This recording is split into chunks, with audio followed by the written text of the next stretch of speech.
There are new details on what is now the deadliest U.S. air disaster in almost a quarter of a century. Divers will be back at the crash site this morning to continue the search for the victims. About 40 bodies of the 67 victims have been recovered.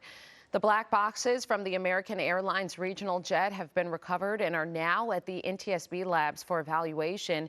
These are the images released overnight. Eyewitness News reporter Mark Codorobulos joins us in studio with new details about those victims and the latest on this investigation. Mark. Yeah, Rachel and John, those black boxes, of course, critical. They will give investigators some basic data about the speeds each aircraft was traveling and their flight paths just before that impact.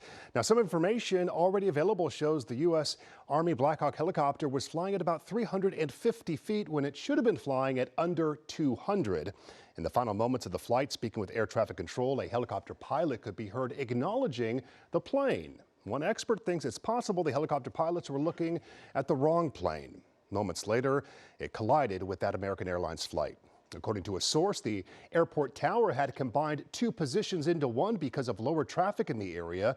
This does happen routinely, but it happened earlier in the night than usual. President Trump, meantime, has come up with his own theory, blaming diversity. Trump claiming that under the Biden administration, the FAA pushed for the hiring of people with disabilities. They include hearing, vision, missing extremities, partial paralysis, complete paralysis, epilepsy, severe intellectual disability, psychiatric disability, and dwarfism all qualify for the position of a controller. A former FAA official is disputing Trump's claim, saying DEI and similar programs do not apply to the hiring of air traffic controllers. Hiring is selective. In 2022, under the Biden administration, 57,000 people applied to be an air traffic position controller. Only 1,000 made it to the first day of training. And amid the investigation, of course, we are learning more about all of those victims killed. U.S. Figure Skating says 14 athletes, including some skaters called the rising stars of the sport, were on the plane alongside their coaches and family members. The 16-year-old Spencer Lane was one of those skaters. Lane was traveling with his mom when they crashed. He posted that video of one of his performances just days ago. His final photo was taken from inside the plane. Also on the flight was 13-year-old Gina Hahn and 12-year-old skater Brielle Beyer. They too were traveling with their moms. Again, 40 of the 67 bodies have been recovered after dive teams searched all areas that were accessible in that wreck site.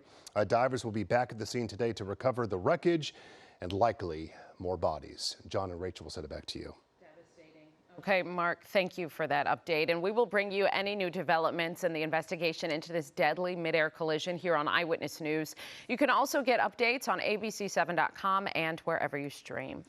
Hello, I'm Mark Brown. Get more great ABC7 content by clicking the subscribe button for our YouTube channel and download the ABC7 Los Angeles streaming app on Fire TV, Android TV, Apple TV, and Roku to watch on your TV.